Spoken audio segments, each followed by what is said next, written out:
في ناس كتير بتحس إن العهد القديم ده بحر واسع قوي ومليان تفاصيل، زي ما تكون مكتبة ضخمة كده والواحد محتاج مفتاح أو خريطة عشان يقدر يفهم قصته الكبيرة. فعلا الإحساس ده منتشر. النهاردة بقى هنعمل غطسة سريعة بس مركزة في مجموعة فيديوهات ممتازة بتقدم نظرة شاملة كده على أسفار العهد القديم كلها. بلاش تحتار، هنساعدك تختار المنيو، وقتك دهر، اختار اللي ينفعك.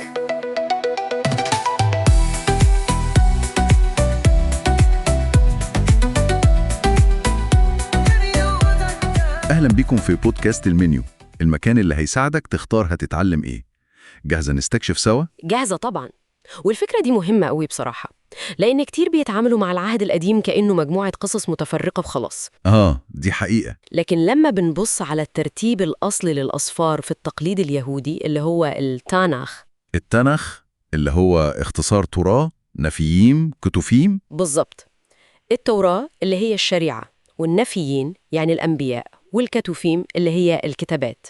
الترتيب ده بقى بيخلينا نشوف خيط قصة واحد مترابط، بيساعدنا نشوف الصورة الكبيرة كلها، قصة علاقة ربنا الطويلة والمستمرة دي مع البشرية كلها. بدل ما نشوفه مجرد تاريخ متقطع أو وصايا وقوانين ورا بعض، بنشوفه كقصة واحدة متكاملة ليها بداية وليها وسط وليها نهاية متوقعة كمان.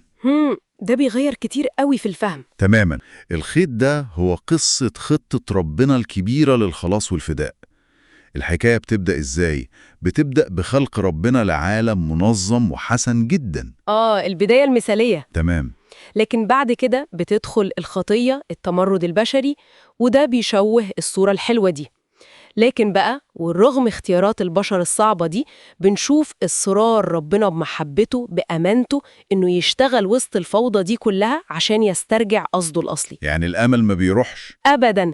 بنشوف وعود بالبركة وبالخلاص، وبنشوف عهد بيقطعه مع شعبه، وكل ده بيمهد وبيشاور على رجاء أكبر في المستقبل، رجاء في ملكوت الله وفي استعادة كل حاجة زي ما كانت وأحسن كمان. والملفت قوي كمان إن الشخصيات المحورية في القصة دي اللي هم الأبطال بتوعنا مش ناس خارقين أو مثاليين خالص. بنشوف إبراهيم أبو الإيمان وهو بيضعف وبيخاف. بنشوف يعقوب اللي حياته كلها صراعات ومواقف صعبة حتى فيها خداع. موسى نفسه القائد العظيم كان عنده لحظات تردد وغضب.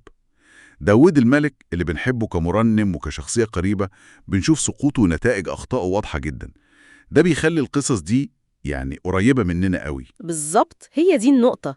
القصص دي بتورينا إن أمانة ربنا مش مرتبطة بكمالنا إحنا، لأ، هي مرتبطة بنعمته هو.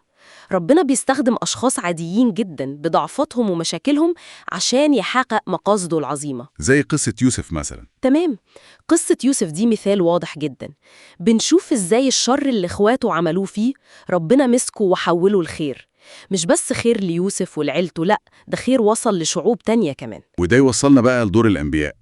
هم مش مجرد ناس بيقولوا المستقبل وخلاص، مش كده؟ لا طبعا، دورهم أكبر من كده بكتير. الأنبياء زي إشعيا وإرميا وحزقيال، وحتى الأنبياء الصغار اللي رسائلهم ممكن تبان قصيرة بس هي مكثفة وقوية جدا، كانوا زي ضمير الشعب، كانوا صوت ربنا ليهم. من ناحيتين صح؟ تحذير ورجاء. بالظبط. من ناحية كانوا بيعلنوا دينونة ربنا العدلة، بيحذروا من الظلم الاجتماعي، من العبادة اللي شكل بس من غير قلب، من خيانة العهد، زي التحذيرات الواضحة قوي اللي جت قبل السبي البابلي. التحذيرات اللي متحققتش في وقتها للأسف. لكن في نفس الوقت رسالتهم عمرها ما كانت يأس مطلق، لأ، دايما كان في بصيص أمل. في قلب التحذير والدينونة كان دايما في دعوة للتوبة، للرجوع لربنا، ووعد بالغفران وباستعادة العلاقة الصح معاه ومع الناس. الأنبياء زرعوا رجاء في مستقبل جديد، في قلب جديد ربنا هيخلقه، وفي تحقيق ملكوت الله النهائي اللي فيه العدل والسلام هم اللي هيسودوا. ده بنشوفه واضح قوي في نبوات إشعيا عن المسيح المنتظر مثلا. ومن القصص والنبوات دي بنلاقي كمان كنز الحكمة.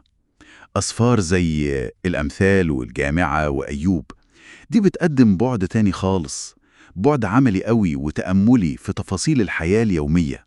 فعلا سفر الأمثال ده كأنه بيقدم خلاصة حكمة عملية، إزاي نعيش حياة صح، حياة مرضية قدام ربنا والناس، في تفاصيل شغلنا وعلاقاتنا وحتى كلامنا. وأيوب والجامعة دول بيخشوا في حتت أعمق شوية. دول بيتعمقوا في الأسئلة الوجودية الصعبة بقى. ليه بنتألم؟ إيه معنى الحياة دي كلها بتقلباتها والعبث الظاهري اللي ممكن نحسه أحيانا؟ هما مش بيقدموا إجابات سهلة أو وصفات سريعة. لا، بيخلونا نفكر ونصلي قدام ربنا بالأسئلة دي. بالظبط، بيشجعونا نصارع مع الأسئلة دي بأمانة قدام ربنا. بس واضح إن دي مجرد لمحات سريعة. يعني الكنز الحقيقي أكيد في التفاصيل الكتير اللي بتقدمها الفيديوهات الأصلية اللي بنتكلم عنها دي. ممكن نسميها رحلة العهد القديم المصورة. صحيح جدا، دي بس كده زي قشور. لو أي حد حابب يكمل استكشاف، دي بعض المحطات المهمة اللي هيلاقيها في السلسلة دي، والرابط بتاعها موجود في وصف الحلقة تحت.